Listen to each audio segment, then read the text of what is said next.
નમસ્કાર, nonstop national bulletin સાથે હું છું દેવાંગ. જોઈએ સમાચાર નોનસ્ટોપ અંદાજમાં. હેટ સ્પીચ મામલે સુપ્રીમ કોર્ટે સુનાવણી દરમિયાન આકરું વલણ અપનાવ્યું. સુપ્રીમ કોર્ટે હેટ સ્પીચ આપનાર વિરુદ્ધ તાત્કાલિક કાર્યવાહી કરવાના આદેશ આપ્યા છે. સુપ્રીમ કોર્ટે કહ્યું કે આ 21મી સદી છે, આપણે ધર્મના નામે ક્યાં આવી ગયા છે? આ દુઃખદ છે. આપણે ભગવાનને કેટલા નાના બનાવી દીધા છે. બંધારણનો આર્ટિકલ 51 આપણને વૈજ્ઞાનિક વિચાર અપનાવવાનું કહે છે. આ સાથે સુપ્રીમ કોર્ટે દિલ્હી, ઉત્તર પ્રદેશ અને ઉત્તરાખંડના પોલીસ અધિકારીઓને હેટ સ્પીચના કેસમાં સામેલ લોકો વિરુદ્ધ કરવામાં આવેલ કાર્યવાહીની વિગત આપવાનું કહ્યું છે.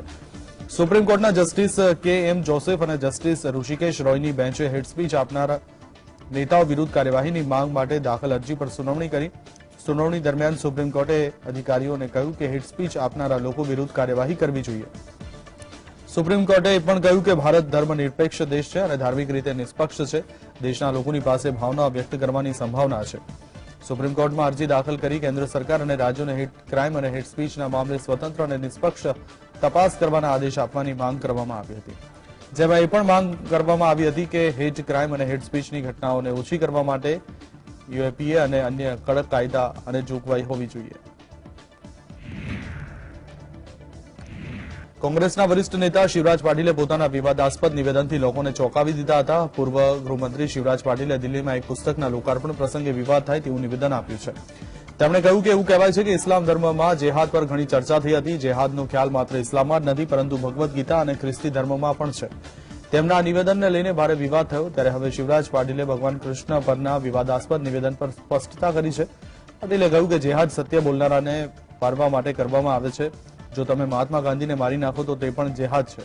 પાટીલે ભગવાન કૃષ્ણએ જેહાદનો પાઠ ભણાવ્યા હોવાના આરોપને ફગાવ્યા હતા. ભાજપ દ્વારા શિવરાજ પાટીલની આકરી ટીકા કરવામાં આવી હતી અને આ નિવેદનને હિન્દુઓ પ્રત્યે નફરત અને વોટ બેંકની રાજનીતિ ગણાવી હતી. I have come to bring peace to the earth. This is Jesus Christ saying, I have not come to bring peace but a sword. Okay, और हिंदू धर्म में जिहाद क्या है सर? हिंदू धर्म में जिहाद जो है वो किसी भी सही बोलने वाले आदमी को मारेंगे तो वो जिहाद है. आप महात्मा गांधी को मारेंगे तो वो जिहाद है. महात्मा गांधी को किस लिए मारा आप बताओ? आप बताओ. आप अगर उसको हम जिहाद बोलेंगे, वो जिहादी थे. जिहादी नहीं, उस व्यक्ति उस कृति को जिहाद बोले. आप क्या बोलते हैं बोलो? आप बोलेंगे कि वो जो है अपना उसने बोला है कि इट इज योर ड्यूटी. वो मुझे बोलने की जरूरत नहीं है. श्री कृष्ण ने बताया it is your duty and you have to perform that duty. It is not जिहाद. It is not. We have not called it जिहाद. How can you call it जिहाद?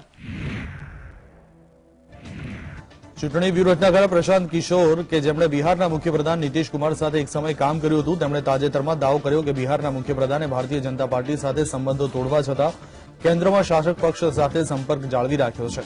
ત્યારે અંગે નીતિશ કુમારે પણ પ્રતિક્રિયા આપી છે. નીતિશ કુમારે પીકેના આરોપોની પરવા ન હોય તેવું વલણ દર્શાવતા પત્રકારો સાથેની વાતચીતમાં જણાવ્યું હતું કે તેઓ યુવાન છે અને કંઈક ને કંઈક કહ્યા રાખે છે. તે પોતાના પ્રચાર માટે બોલી રહ્યા છે. તેઓ પોતાની ઈચ્છા પ્રમાણે કંઈ પણ બોલી શકે છે અને તેની કોઈ પણ જાતની પરવા નથી. जब भाजपा को नीतीश कुमार जी ने छोड़ा, उस गठबंधन से बाहर आए, तो उन्होंने अभी तक न हरिवंश जी ने उस पद से इस्तीफा दिया है, न पार्टी ने उनको इस्तीफा देने के लिए कहा है, न पार्टी ने उन पर कोई कार्रवाई करी है. तो ये बात समझ से परे है कि जिस गठबंधन से आप बाहर आ गए, उस गठबंधन में आप या आपके दल का एक एमपी राज्यसभा में उपसभापति जैसे महत्वपूर्ण पद पर कैसे बना हुआ है. तो जो मेरी जानकारी है उसके मुताबिक नीतीश कुमार जी भाजपा के साथ जो उनका संपर्क है वो हरिवंश जी के माध्यम से बना हुआ है. काहे आप आदमी का नाम लेते हैं? वो लगातार ये बातें बोल रहे हैं कि हरिवंश जी के माध्यम से आप भाजपा से बात कर रहे हैं. आप कृपा करके मुझसे कभी उनके बारे में मत पूछिए. एक बार तो हम बता ही दिए हैं. अब बाकी जिसको मर्जी है रोज बोलते रहता है. आई नहीं जानते हैं, खूब ठीक से जानते हैं. वैसे ही बोलते रहता है. अपनी पब्लिसिटी के लिए जानते ही हैं, तो अपना पब्लिसिटी के लिए बोलते रहता है. बोलते रहे, क्या फर्क हम लोगों को पड़ता है? हम तो किसी जमाने में उसको बहुत माने हैं और अभी उसका मन क्या है या क्या क्या बोलते रहता है, बोलते रहे, हमको कोई मतलब नहीं. अरे यंगर है. हमने जिन लोगों की इज्जत की है तो आपको मालूम है ना, आपको तो पता है ना कि हम कुछ लोगों की जो इज्जत की है, मेरे साथ कितना दुर्व्यवहार किया है. તો શિવસેનાના સાંસદ અને પ્રવક્તા સંજય રાઉત જેલમાં દિવાળી વિતાવશે. પાત્રા ચોલ કેસમાં જેલમાં બંધ સંજય રાઉતની જામીન અરજી અંગે શુક્રવારે કોર્ટમાં સુનાવણી થઈ હતી, જે બાદ કોર્ટે અરજી પરની સુનાવણી 2 નવેમ્બર સુધી મોકૂફ રાખી છે. તેથી સંજય રાઉતની દિવાળી જેલમાં પસાર થશે. ઉદ્ધવ જૂથની શિવસેનાના નેતા અને રાજ્યસભા સાંસદ સંજય રાઉત પર મની લોન્ડરિંગનો આરોપ છે.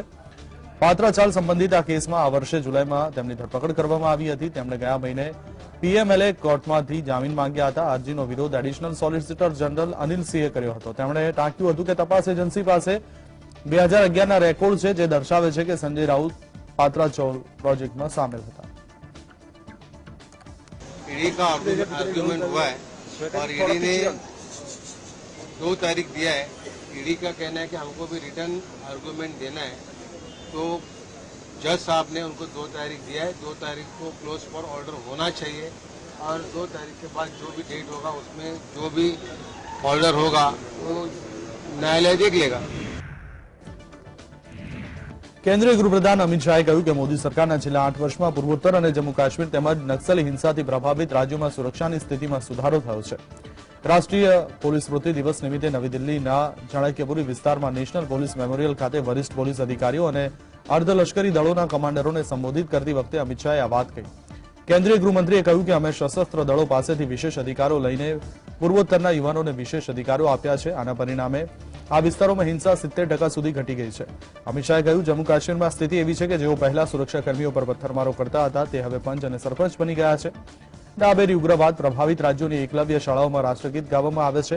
આ શાળાઓની ઇમારતો ઉપર ભારતીય ત્રિરંગો લહેરાયો છે. કેન્દ્રીય ગૃહમંત્રીએ કહ્યું કે દેશભરમાં પોલીસ અર્ધલશ્કરી દળોના બલિદાનને કારણે ભારત સતત વિકાસના માર્ગ પર આગળ વધી રહ્યું છે.